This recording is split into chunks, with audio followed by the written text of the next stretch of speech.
we are going to hear from Arthur and Kellie Lupsha, and they're my cousins. In fact, you guys are all my cousins on this call. I love it. So I'm going to read your bio because I'll be honest, I didn't have a chance to memorize it, and I don't want to botch it up.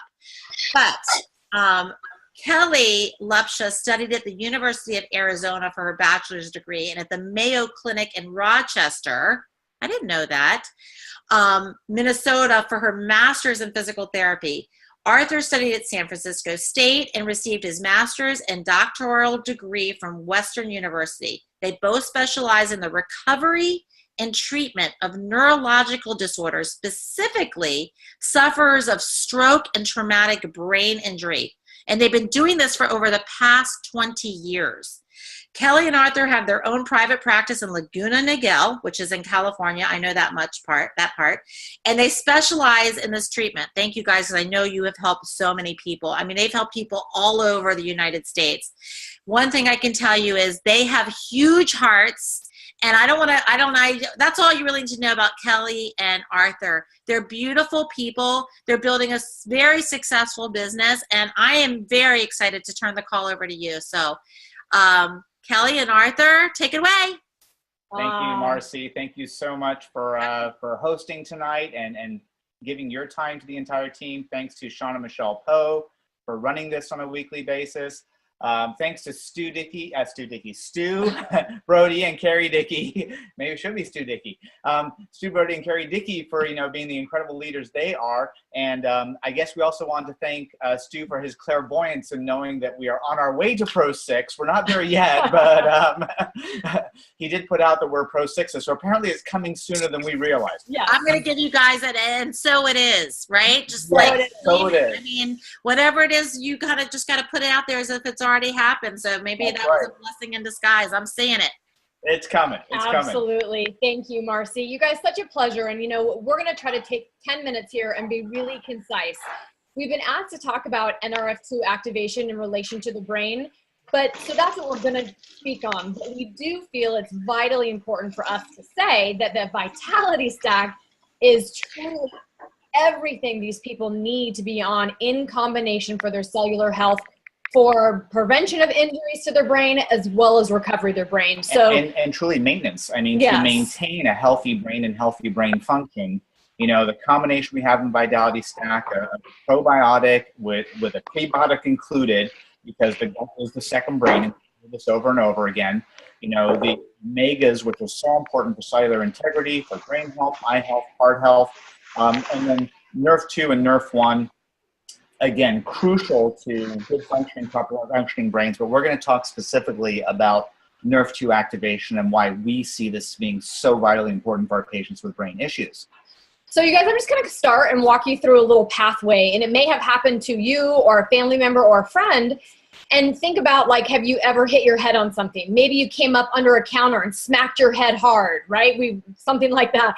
Or we didn't realize that something was there or we fell. Happened to me just the other day. A cold morning outside, and the back of the car starts coming down all by itself, and I didn't realize, and I walked right into the back of the car. We all do those silly things, right?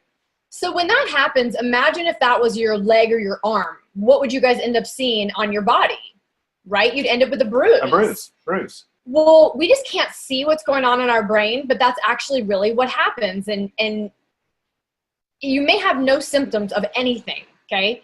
And really have no idea. But then here's what happens is maybe you have something repeated, or maybe the next time it's hit even harder. Mm-hmm. So maybe you do end up with a little bit of a headache. Maybe you do end up feeling like a little just foggy or not clear. Maybe you end up with vision issues. There's so many things that could happen because symptoms of concussion are vast. They're vast. And concussion truly is brain injury, guys. Yes. I mean, it's not something to be taken lightly or taken mildly. Anytime you're knocking your head, anytime you're having any kind of neurological symptoms after knocking your head, concussion is something that needs to be taken very, very seriously. So from concussion, we're going to move into severe brain injury and stroke, but I want to back you up for just a second because, throughout medicine, I think all of us realize in our health journey that if something happens to us, medically, most of the time it can be fixed. through surgery, through medication, right? Through a hip replacement, through, you know, rehab of a sprained ankle. You can have a heart transplant. And a lot of times people wait till something happens and then we deal with it, right? There's not a lot of prevention, although that's, of course, exactly where we're leading this charge of nutrigenomics, is leading into prevention. So imagine this. You do have an injury to your brain, a traumatic brain injury, a stroke. There's no protocol to heal your brain. Like, there's no brain transplant. There's no simple fix. It is the most vital organ and delicate organ that we have. I mean, truly, as Kellie said, you know, we understand the healing times and the repair times for every structure and every organ in the body. Every structure and every organ in your body could actually be replaced with one exception. The only thing we don't have the ability to transplant at this point is our brains. For that matter, I always tease our kids that actually their brains are far more valuable than ours because theirs haven't been used yet. You know, ours are really used. Theirs are really unused. No, just kidding.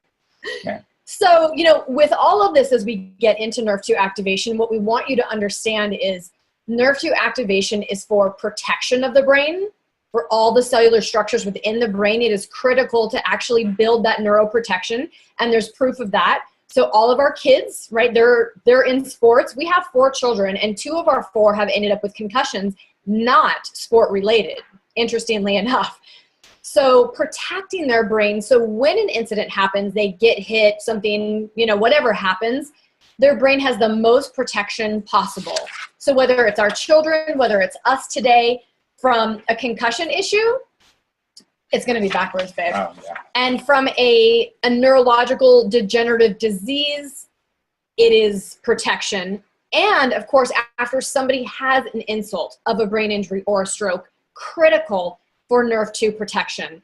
And I don't know if you guys know, but actually stroke is the leading cause of mortality and morbidity in the United States and has the biggest financial ramifications in the world. And so again, think about the power we all have that could lead to prevention from having people suffer from stroke and or protecting people hopefully from suffering from brain injury or concussion type symptoms. The article that I was holding up here, guys, is from Molecular Neurobiology. This is in PubMed. And the title is NRF2 Weaves an Elaborate Network of Neuroprotection Against Stroke.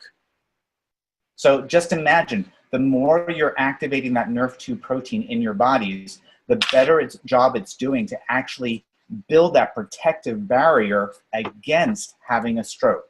It also, we know, builds a protective barrier against concussions, against head injury. And this is why our son, our own son, who is an avid football fanatic and plays for his high school, we said, okay, son, if you're going to play, we're going to do everything we can to protect you. And we bought him the best pads and we bought him the best helmet. But you know what? He's absolutely activating his NRF2 protein at the highest possible level we can. Absolutely. And one other article, you guys, I just want to read just a quick abstract from. It's called Oxidative Stress and its Role in the Pathogenesis of Ischemic Stroke.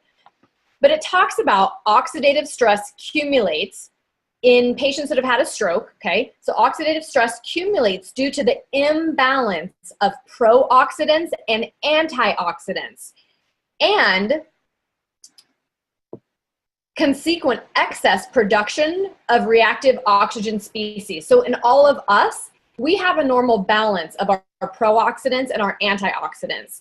But after somebody has suffered a stroke, they have a very strong imbalance, therefore leading to a much higher level of oxidative stress going on in their brain at that time. And if we can try to make that super simple, basically Yes. what we're just saying is that due to the damage in the brain and cellular death after a stroke, there are chemicals given off in your brain that cause inflammation, that cause swelling, that cause more cellular death.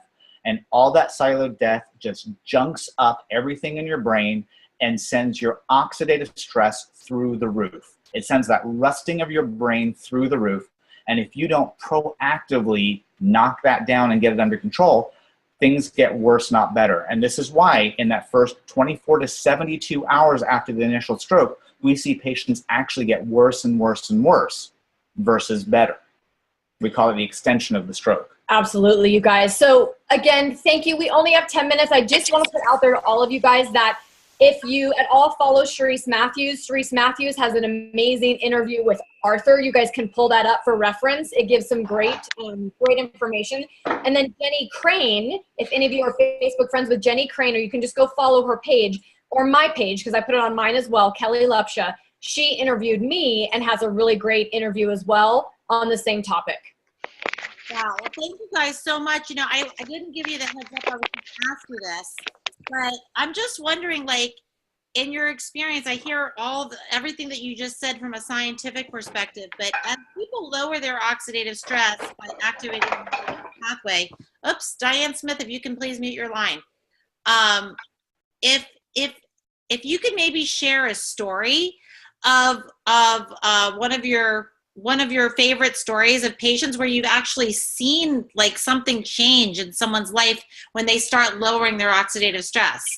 I'll tell you about our very, very first experience. And let me just overview you guys that every single stroke is different. They present different. It's like crazy. There's no two alike. Right. And so the things that we've seen are vast, from decreased pain, increased sensation, increased movement, better cognitive focus, Changes of course, in speech patterns, decreased spasticity. So we've seen lots of different stuff, but Arthur's going to share probably the most astounding result that we saw. And we know Protandim is, products are not meant to cure, prevent, mitigate anything. This Absolutely is purely not. one person's anecdotal story. Thanks for that, Marci. Yes. So we had a gentleman who was about a year and a half post-stroke when we met him. When we met him, he had no active movement in his right arm or right leg, and he couldn't speak. Over a 6-month period of time, I got his leg starting to work a little bit. He could start activating. I got him to the point where he could walk with me. Almost 2 years of therapy before we were introduced to Protandim. So at this point, he's 3.5 to 4 years post-stroke, when I had just learned about Protandim from Michael Epstein, our wonderful Michael Epstein. And I walked into the office, and at this point, I was only seeing this gentleman once a week. We had scaled back therapy all the way to just once a week, really just to keep things moving.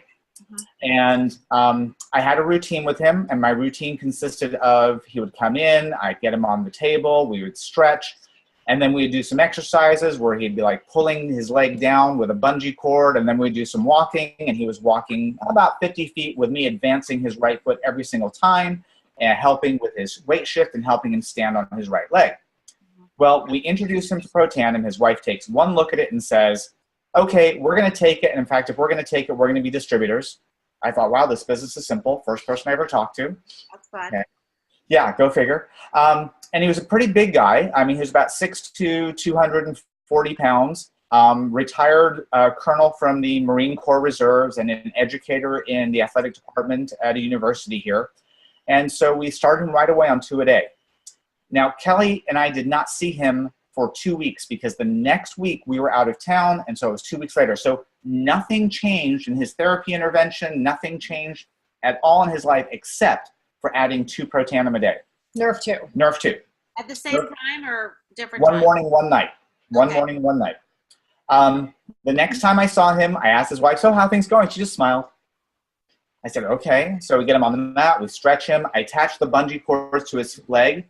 And normally I'd have to help him by helping him pull down. When we get like 10 reps, then we'd rest and do another 10. Yeah. He starts slamming his foot on the mat. Not 10 times, not 20 times, 50 times.